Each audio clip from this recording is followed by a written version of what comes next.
Handog ng Radyo Pilipinas World Service ang programang Global na Tayo. Pag-uusapan, hihimayin, aalamin ang mga isyung pinag-uusapan ng bayan at dadalhin sa pandaigdigang plataforma. Global na Tayo, talakayang hindi lang pambansa, bagkus pang global community pa. Global na Tayo, dito sa Radyo Pilipinas World Service, ang online digital station ng Pilipino saan man sa mundo. Tara na, Global na Tayo!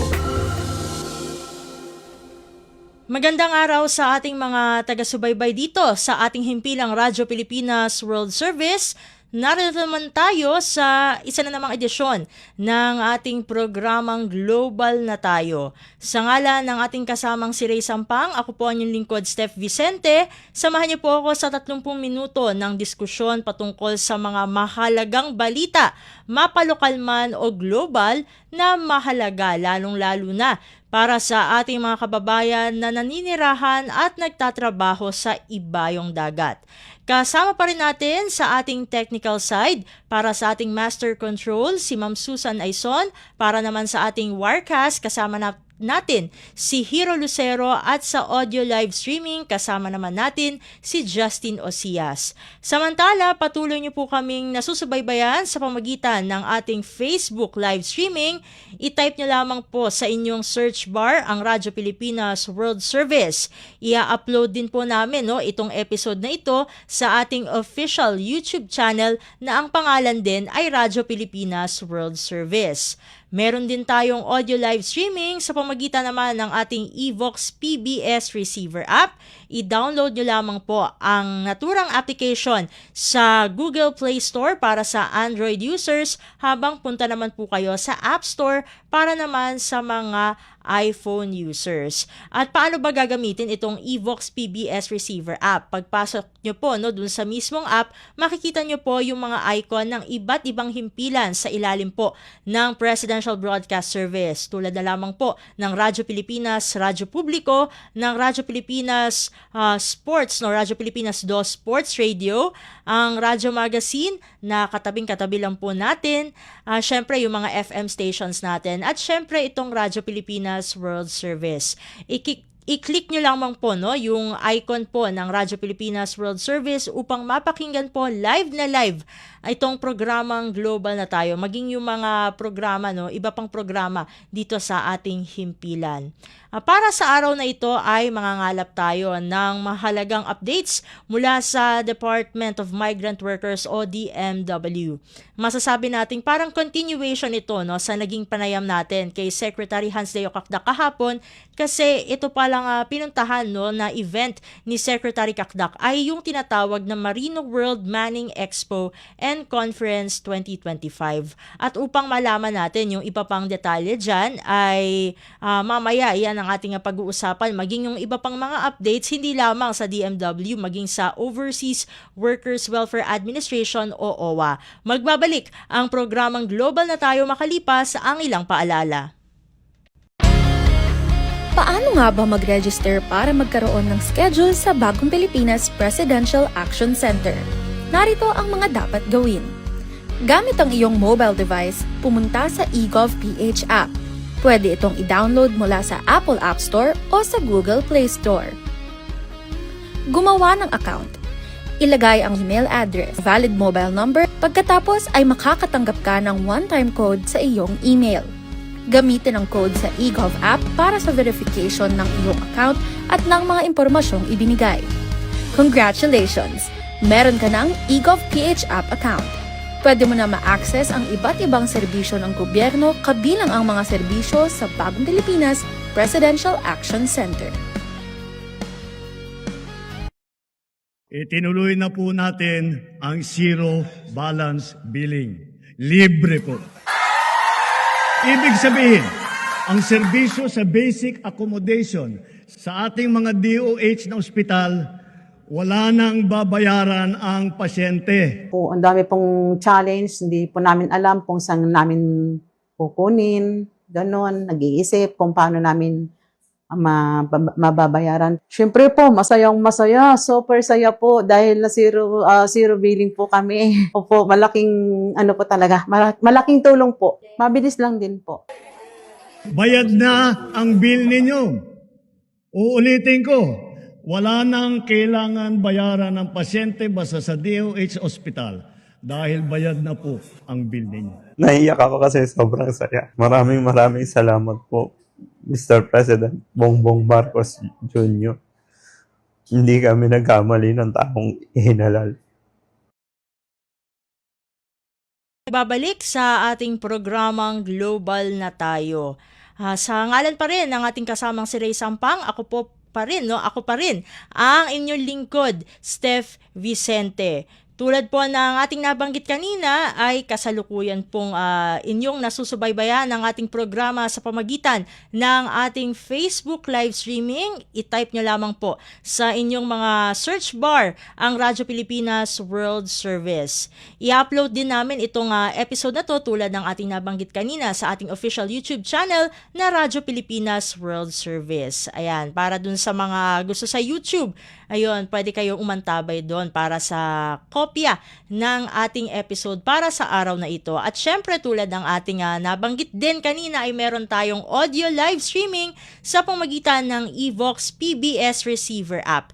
I-download nyo lamang po ito sa Google Play Store para sa mga Android user habang punta naman kayo sa App Store para naman dun sa mga gumagamit ng iPhone. At tulad ng nabanggit natin kanina din ay ating pag-uusapan yung mga naging kaganapan ng DMW nitong mga nagdaang araw. Bukod dun sa mga nabanggit na kahapon, kasi kahapon nag-focus tayo dun sa kalalagayan ng ating kababayan sa Kuwait na hinatulan niya, nakakulong at hinatulan at kasama na nga dun sa tinatawag na death row.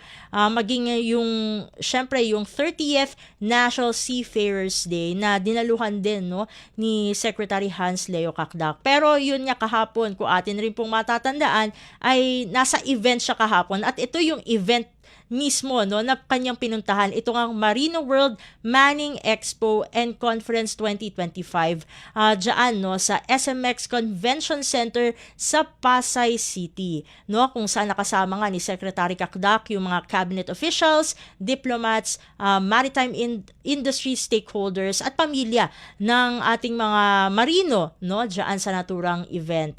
At siguro pinapakita na sa ating screen yung photos niyan, dahil pinangunahan mismo ni Secretary Kakdak ang ribbon cutting ceremony upang opisyal na buksan itong Marino World Manning Expo and Conference 2025 kung saan ay kumbaga ay china-champion dito, hina-highlight yung mga innovation at best practice pagdating sa seafaring and manning industry. Ano nga ba yung tema para sa expo na ito? Ang tema po niyan ay Shaping the Future of Filipino Seafarers for Sustainability, na inorganisa po yan ng Marino World at co-located with the Maritime League Expo and Biacon Expo 2025. Ayan. At ano nga ba yung mga dapat abangan dyan? By the way, hanggang bukas po yan, October 1, 2025. Ano ba ang naghihintay dyan? Dahil meron dyan mga very exciting na job opportunities dyan sa Marino World Manning Expo and Conference 2025. At ito yung masasabi na large-scale job fair para sa ating mga seafarers. At para masiguro yung smooth entry nyo dyan, syempre, hindi naman tayo basta-basta pwedeng pumasok, dyan sa expo na yan, ay inintroduce nitong mga organizer ng naturang expo yung Quan B Solutions, facial recognition technology, kung saan magiging mabilis, secured at hassle-free ang inyong registration. Syempre, mag-register online via the QR code para sa quick access dun sa mga venue na yan. At sino-sino ba o ano-anong manning agencies yung nagpa-participate sa naturang expo? Kabilang na dyan yung Pacific Ocean Manning, North Sea Marine Services, Kestrel Shipping Incorporated, Cross World Marine Services, Magsaysay Maritime Corporation, NYK Philship Management, Jebsen PTC, Philippine Transmarine Carriers, Ionic Manila Manning, Senator Crewing Manila, Western Shipping Southeast Asia, CMA Ship Philippines, Century Maritime Agencies, Net Ship Management at marami pang iba. So eto nga yung masasabi na golden chance no para sa ating mga Pilipinong manlalayag, no, mga Filipino seafarers, no, na maaaring gusto nilang mag-venture no sa mag-venture pa para sa kanilang career growth, at syempre makahanap din no ng panghanap buhay siguro para naman dun sa mga mga bago, yung mga aspiring no na seafarers. So ayan ay pagkakataon para mahanap nyo na yung trabaho no na para sa inyo. Mahanap nyo na yung manning agency na para sa inyo. So ayan, pwede kayong pumunta dyan hanggang bukas na lamang yan. Samantala, para naman sa ating ikalawang update, no, talagang very busy, no, itong si Secretary Kakdak dahil siya naman ay nakapaghatid no ng isang makahulugang mensahe sa mga miyembro ng Philippine Association of Service Exporters Incorporated o PASE no sa Grand West Side Manila Bay Hotel sa Pasay City, no, Pasay City din yan, no, kung saan ay binibigyang diin ang dedikasyon ng ating pamahalaan para maitaguyod no ang kaligtasan, maprotektahan ang karapatan ng ating mga overseas Filipino worker. Sabi nga no ni Sec Kakdak, and I quote, "Let us put our money where our mouth is." Ay ang yung pinatutungkulan niya dyan ay yung Action Fund, no? Yung Action Fund na isang government initiative na nakapagbibigay ng direktang financial assistance, tulong pinansyal para sa ating mga distressed OFWs. At bukod dyan, no, sa pagbibigay diin no, sa kahalagahan nitong Action Fund, ay kanyang binahagi no, yung masasabi na heartfelt story ng asawa ng isang OFW sa New York, kung saan nakakulong yung asawa, no, yung husband, no. Itong wife na ito, no, isang nanay, isang ina no ng 4 na bata, no, 4 children, ay humingi ng tulong no sa kagawaran dahil dun sa kanyang kinaharap na sitwasyon. At later on ay kumbaga tuwang-tuwa siya no, meron siyang attitude of gratitude no, pagpapasalamat nang nakatanggap na siya no ng suporta mula sa ating pamahalaan. Siguro i-quote ko na lang to direkta no sa kung ano yung sinabi mismo ni Secretary Kakdak. And I quote, "May isang OFW sa New York, asawa ng nakakulong na OFW. Nung una umiiyak pero nang huli naiiyak na sa tuwa. She has 4 kids. Ngayon umiiyak siya sa tuwa kasi for the first time magkasama kami." Ayun. Kumbaga dyan ay kanyang binibigyang diin yung masasabi na tangible impact no ng responsive governance no. Kumbaga dyan naramdaman talaga kung gaano kabilis kumilos ang ating pamahalaan.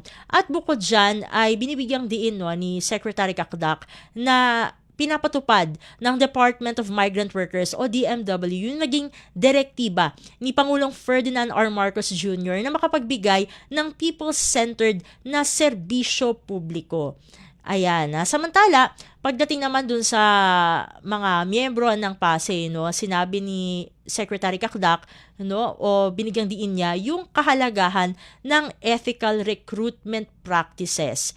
Ayan, sabi nga niya, quote and unquote, "Serving them well, ensuring their job application experiences are up to standard, properly screened and handled with integrity is crucial." Binigyang diin din niya yung kahalagahan ng kredibilidad sa serbisyo publiko. Sabi nga niya, "Credibility is earned. It takes years to build. At let us prove that we are truthful, hardworking, and committed to public service." Samantala, ito naman, pangatlong balita na sigurado no, para sa mga gustong magtrabaho sa Czech Republic, ay magandang balita ito para sa inyo. Dahil ay kumbaga nag-pledge ang Czech Republic na maprotektahan at i-fully i-integrate no yung mga manggagawang Pilipino sa Czech society. Itong strong commitment na ito ay binigyang diin po no ng Czech ambassador na nandito sa Pilipinas sa 107th National Day reception no na ginanap kahapon naman sa Makati City no.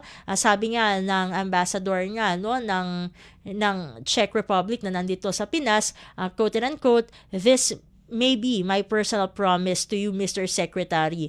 Ang tinutukoy dyan na secretary, syempre si Secretary Kaklak, no? Alam naman natin, very busy siya kahapon. Sabi nga, I quote and unquote, "We are committed to ensuring that every Filipino worker feels respected, included, and appreciated as a full member of our society." Binigyang binigyang diin o binigyang papuri no ng ambassador ang tumataas na bilang no ng mga manggagawang Pinoy na pinipili na maitayo yung kanilang mga karera sa Czech Republic, kung saan ay nilalarawan yung kanilang contribution no bilang deeply valued not only by Czech employers who recognize their talent, discipline, and reliability, but also by the communities in which they live as they bring their positive energy to everyday life. No, sabi pa nga niya, quote and unquote, "Filipino workers have enriched our society not just through their skills and dedication, but also through their warmth and cultural values. They are not only employees, they are part of our communities and part of our future." At binigyang din dito no yung increasing economic and people-to-people ties no sa pagitan no ng Pilipinas at ng Czech Republic, kung saan ay itong mga Czech companies ay patuloy na naghahanap ng mga katuwang, mga partner no at oportunidad dito sa Pilipinas. At nabigyang din no yung ongoing o nagpapatuloy na cooperation pagdating sa labor mobility, human rights at regional peace and stability. At merong willingness no ang bansang Czech Republic na mapalawak pa ang engagement nito sa Pilipinas pagdating sa mga naturang issue no.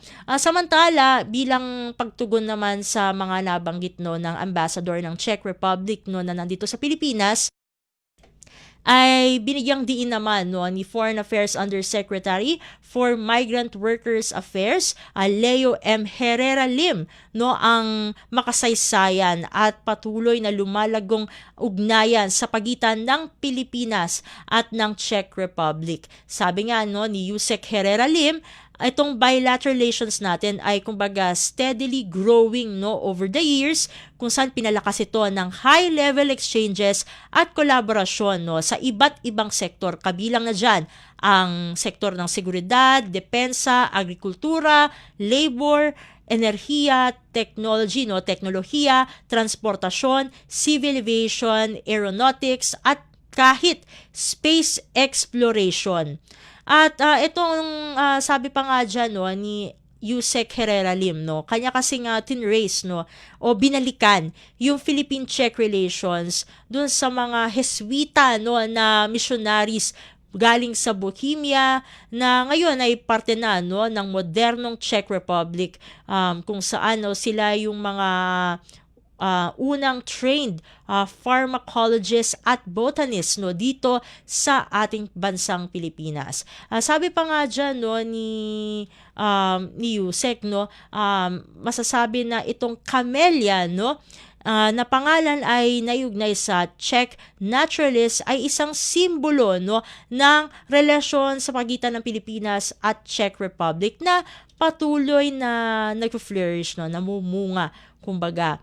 At looking ahead no ay nabanggit diyan no yung syempre yung chairmanship naman ng Pilipinas sa paparating na ASEAN no summit no sa 2026 next year na yan, kung saan ay syempre nakapaghayag tayo no ng kumbaga ng paniniwala no para sa mas pinalakas na regional collaboration kasama ang Czech Republic sa pamamagitan ng ASEAN EU mechanisms. O talaga naman marami tayong kumbaga no, maraming pagkakaugnay ang Pilipinas at ang Czech Republic. Samantala, balik na naman natin yung ating Philippine delegation na umattend, nagtungo sa United Nations General Assembly dahil dun sa sidelines ng UNGA ay nakipagpulong o nakipagkita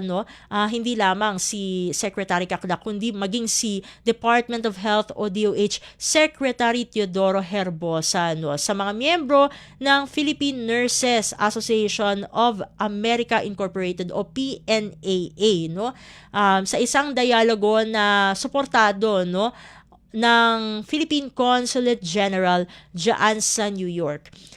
Nagpahayag ng pasasalamat si Secretary Herbosa dun sa mga PhilAm nurses kung saan ay kanyang nabanggit yung kanilang compassion at resilience kahit na merong significant na risk na syempre na brought na kumbaga ay nagbibigay parangal o karangalan pa rin para sa Pilipinas. So ibig sabihin yung resilience nga nila ay kahit nga may ganon ay hindi pa rin sila kumbaga nahihinto sa pagbibigay dangal sa ating bansa. At napalalakas din yung global reputation ng Filipino healthcare workers. Ayan, sa pamagitan ng ating mga PhilAm nurses. Samantala, sa panig naman ng mga miyembro ng PNAA ay nagpahatid sila ng pasalamat kay Secretary Herbosa para sa kanyang papel bilang Special Advisor to the National Task Force Against COVID-19 noong pandemya, kung saan sabi nga nila yung kaniyang paggabay at rekomendasyon ay masasabing instrumental, mahalaga sa paghubog ng pandemic response dito sa Pilipinas. At syempre, pinasalamatan din ng ating mga nurse ang DMW para sa kanilang initiatives katulad na lamang ng Virtual Pre-Departure Orientation Seminar o PIDOS para sa mga nurse na nane-deploy sa Estados Unidos. Syempre, pinuri rin naman ni Secretary Cacdac ang mga nurse hindi lamang dahil sa mga financial remittances na ipadadala dito sa ating bansa, kundi maging sa kanilang social and technical remittances na direktang nakakabenepisyo yung mga komunidad dito sa ating bansa.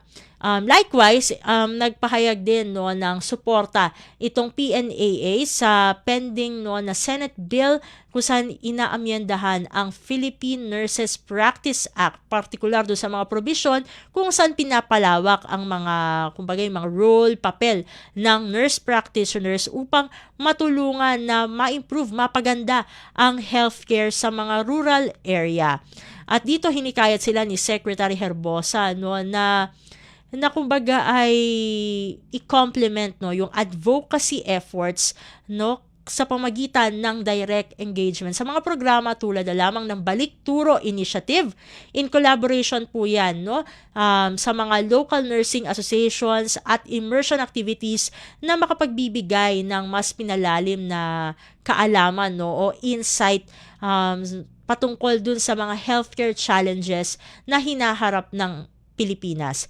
Samantala, bukod dyan ay inimbitahan din ni Secretary Cacdac ang mga nurse na ikonsidera ang OFW Hospital sa San Fernando, Pampanga bilang pilot site for immersion at syempre mga related programs kung saan makakabenepisyo dito ang mga migrant worker at ang kanilang mga pamilya. Ayan, nakakatuwa naman dahil magkatuwang ang DOH at DMW sa pagsusulong ng karapatan at proteksyon para sa ating mga nurses abroad. Samantala, para siguro sa ating panghuling update dahil malapit na tayo maubusan ng oras, sa sidelines din ng United Nations General Assembly o UNGA 2025 ay kumbaga ay nagsagawa pinangunahan ni Secretary Cakdak kasama ang Philippine Consulate General no diyan sa New York ang mga serye ng dialogo kasama ang mga Filipino migrant worker, employers at community leaders. Ayan. So, nakihalubilo si Secretary Cakdak sa mga key stakeholders, no, kasama dyan, no, syempre, sa iba't ibang sektor po yan, kasama yung maritime, healthcare, at education industries.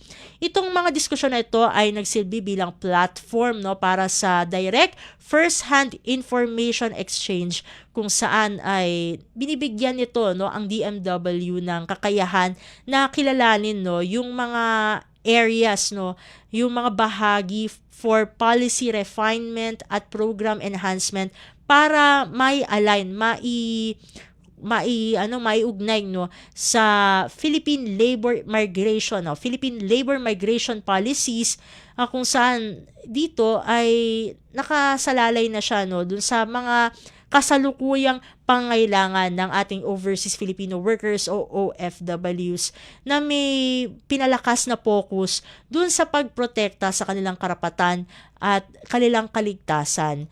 Ayan, so yan yung binigyang focus dun sa series of dialogues na pinangunahan ni Secretary Cakdak.